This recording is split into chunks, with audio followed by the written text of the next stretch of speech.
আসসালামু আলাইকুম প্রিয় দর্শক, আজকের এই ভিডিওতে কথা বলবো খুবই দুর্দান্ত একটি স্মার্টফোন সম্পর্কে। হ্যাঁ viewers, Vivo T3 ultra 5G স্মার্টফোনটি সম্পর্কে আলোচনা করব আজকের এই ভিডিওটি। তো অবশ্যই পুরো ভিডিওটা দেখবেন, একটুও স্কিপ করবেন না। শুরু করা যাক আজকের ভিডিও।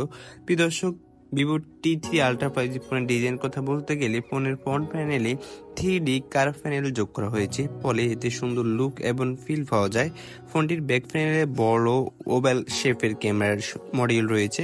এই মডিউলে ওরা লাইট এলইডি প্লাস সহ ডুয়েল রেয়ার ক্যামেরা সেটআপ যোগ করা হয়েছে। ফোনটির ডান দিকে প্যানেলে পাওয়ার এবং ভলিউম রকার বাটন অবস্থিত। এছাড়াও ব্যাক প্যানেলের নিচের দিকে কোম্পানির ব্র্যান্ডিং রয়েছে। প্রিয় দর্শক, ডিসপ্লের কথা বলতে গেলে ভিভো T3 আলট্রা 5G ফোনে 6.78 ইঞ্চি 3D কার্ভ ডিসপ্লে রয়েছে। 1.5K ডিসপ্লে দেওয়া রয়েছে। Screen 4500 nits brightness, 2800x1260 pixel resolution, 120 hertz refresh rate, V3 cinema grade colour graphics এবং contrast radiation HDR10 plus support রয়েছে। প্রসেসর হিসেবে ফোনে 4nm প্রসেসর তৈরি MediaTek ডেমেস্টি 9200 plus score যোগ করা হয়েছে। এতে 17 ভলিউমের চেয়ে বেশি ট্রানজিস্টারের ও অ্যাডভান্স APU পজিশন টেকনোলজি রয়েছে। প্রিয় দর্শক, স্টোরেজের কথা বলতে গেলে ভিভো T3 আলট্রা ফোনে রয়েছে 12GB পর্যন্ত র্যাম এবং 256GB ইন্টারনাল স্টোরেজ এবং 12GB ভার্চুয়াল র্যাম যোগ করা হয়েছে, যার ফলে ফোনটি মোট 24GB র্যাম এর পারফরমেন্স পাওয়া যাবে।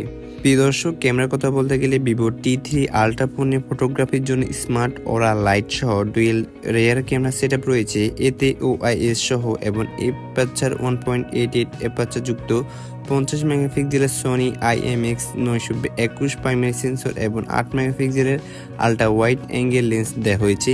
একইভাবে সেলফি এবং ভিডিও কলের জন্য ফোনটিতে অ্যাপারচার 2.0 অ্যাপারচার ক্ষমতা সম্পূর্ণ অটো ফোকাস এবং ফেসিয়াল কালারিং ফিচার সহ 50 মেগাপিক্সেলের গ্রুপ সেলফি ক্যামেরা যোগ করা হয়েছে।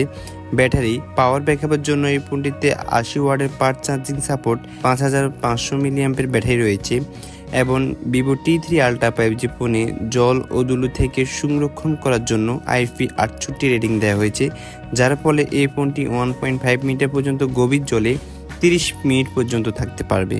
প্রিয় দর্শক, এই স্মার্টফোনটি বাংলাদেশি টাকায় আপনারা 48,000 টাকার। প্রিয় দর্শক, এই ফোনটি ইন্ডিয়ার বাজারে লঞ্চ হয়েছে 4 থেকে 5 দিন হয়েছে এবং এটি বাংলাদেশে আসলে এটির দাম হবে 40 থেকে 45,000 টাকার মতো। এই ছিল আমাদের আজকে ভিডিও। আশা করি ভিডিওটা ভালো লেগেছে। ভিডিওটা ভালো থাকলে অবশ্যই লাইক দিবেন, চ্যানেল নতুন হয়ে থাকলে অবশ্যই সাবস্ক্রাইব করে পাশে থাকা বেল আইকনটি বাজাতে ভুলবেন না। দেখাবো অন্য কোনো ভিডিওর মাধ্যমে। আল্লাহ হাফেজ।